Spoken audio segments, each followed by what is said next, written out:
to join with you today in what will go down in history as the greatest demonstration for freedom in the history of our nation.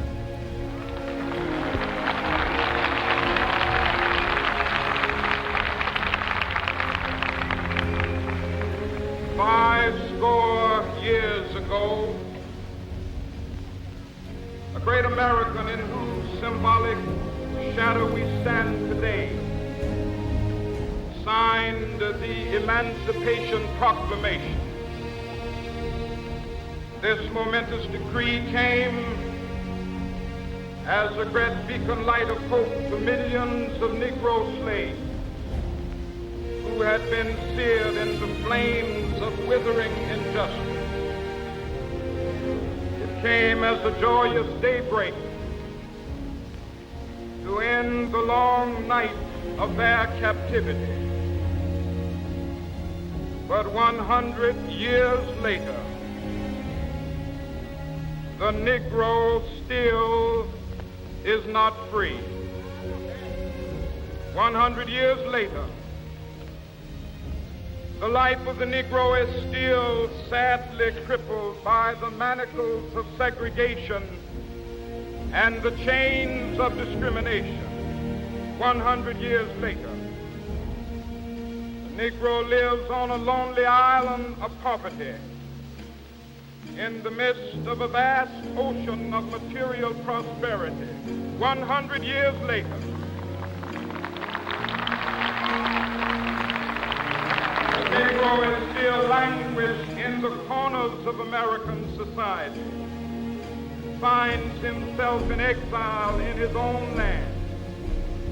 So we've come here today to dramatize a shameful condition. In a sense, we've come to our nation's capital to cash a check. When the architects of our republic wrote the magnificent words of the Constitution and the Declaration of Independence, they were signing a promissory note to which every American was to fall heir. This note was a promise that all men, yes, black men as well as white men, would be guaranteed the unalienable rights of life, liberty, and the pursuit of happiness. It is obvious today that America has defaulted on this promissory note insofar as her citizens of color are concerned. Instead of honoring this sacred obligation, America has given the Negro people a bad check, a check which has come back marked insufficient funds.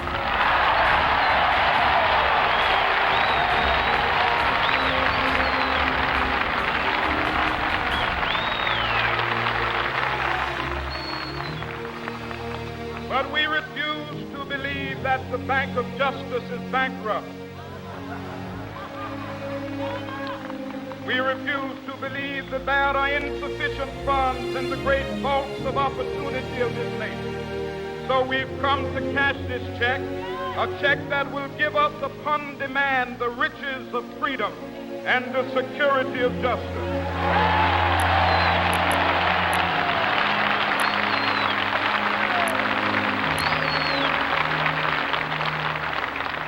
We have also come to this hallowed spot to remind America of the fierce urgency of now. This is no time to engage in the luxury of cooling off or to take the tranquilizing drug of gradualism.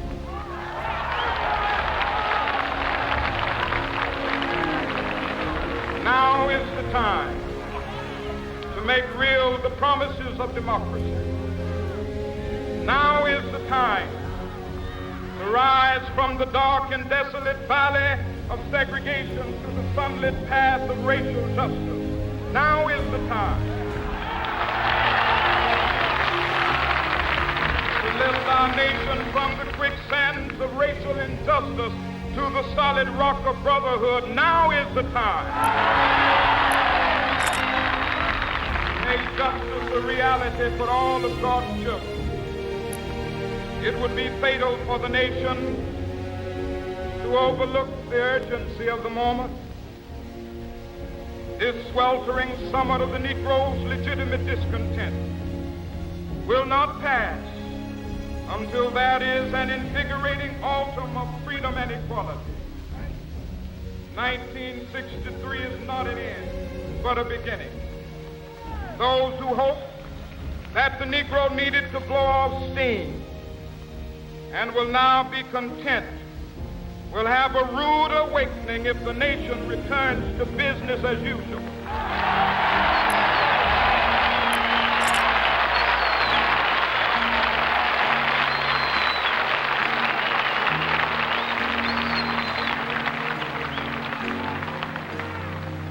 There will be neither rest nor tranquility in America till the Negro is granted his citizenship rights. The whirlwinds of revolt will continue to shake the foundations of our nation until the bright day of justice emerges. But that is something that I must say to my people who stand on the warm threshold which leads into the palace of justice. In the process of gaining our rightful place, we must not be guilty of wrongful deeds. Let us not seek to satisfy our thirst for freedom by drinking from the cup of bitterness and hatred.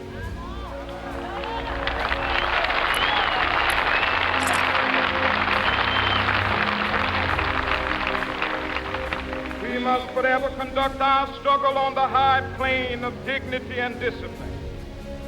We must not allow our creative protests to degenerate into physical violence. Again and again, we must rise to the majestic heights of meeting physical force with soul force. The marvelous new militancy which has engulfed the Negro community must not lead us to a distrust of all white people. For many of our white brothers, as evidenced by their presence here today, have come to realize that their destiny is tied up with our destiny.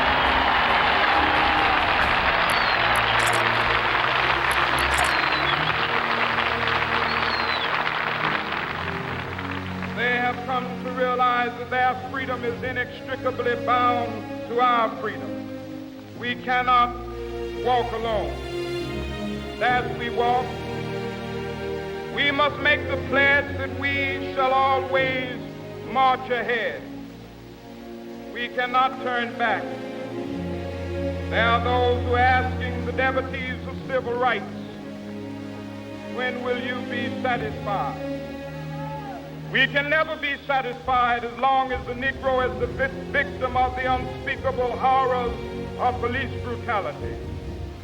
We can never be satisfied as long as our body is heavy with the fatigue of travel, cannot gain lodging in the motels of the highways and the hotels of the city.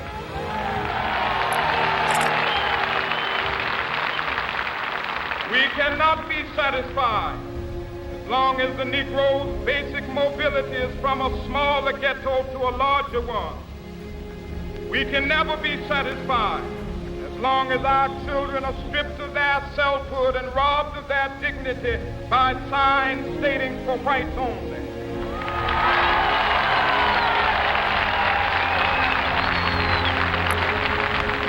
We cannot be satisfied as long as a Negro in Mississippi cannot vote and a Negro in New York believes he has nothing for which to vote.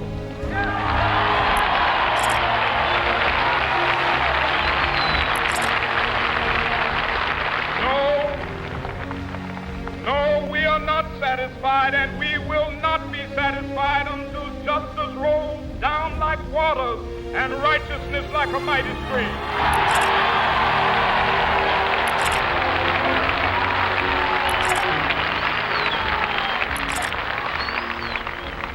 I am not unmindful that some of you have come here out of great trials and tribulations. Some of you have come fresh from narrow jail cells.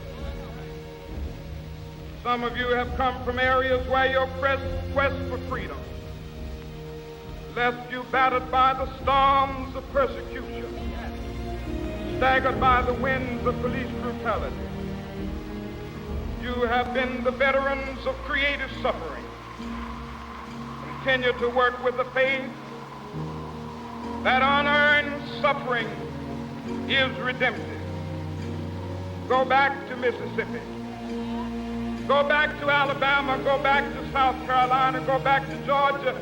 Go back to Louisiana. Go back to the slums and ghettos of our northern cities, knowing that somehow this situation can and will be changed.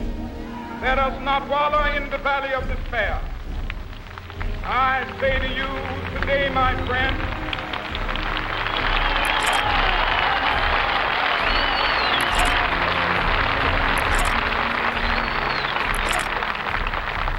so even though we face the difficulties of today and tomorrow, I still have a dream.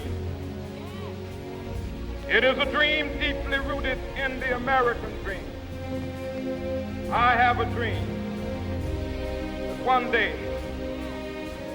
this nation will rise up, live out the true meaning of its creed. We hold these truths to be self-evident, that all men are created equal.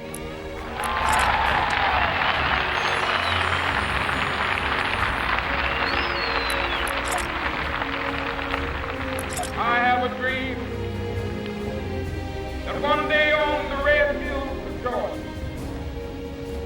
sons of former slaves and the sons of former slave owners will be able to sit down together at the table of brotherhood. I have a dream that one day even the state of Mississippi, a state sweltering with the heat of injustice, sweltering with the heat of oppression, be transformed into an oasis of freedom and justice. I have a dream. My poor little children will one day live in a nation where they will not be judged by the color of their skin, but by the content of their character. I have a dream today.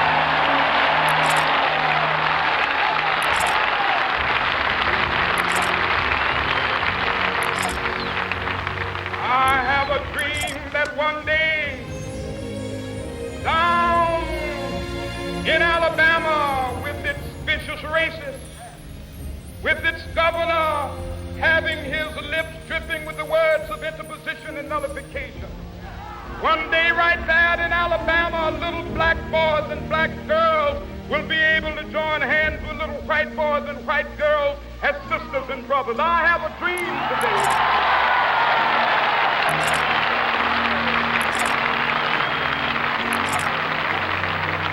I have a dream that one day every valley shall be exalted. Every hill and mountain shall be made low. The rough places will be made plain, and the crooked places will be made straight. And the glory of the Lord shall be revealed, and all flesh shall see it together. This is our hope. This is the faith that I go back to the South with. With this faith, we will be able to hew out of the mountain of despair a stone of hope. With this faith, we will be able to transform the jangling discords of our nation into a beautiful symphony of brotherhood. With this faith, we will be able to work together, to pray together, to struggle together, to go to jail together, to stand up for freedom together, knowing that we will be free one day.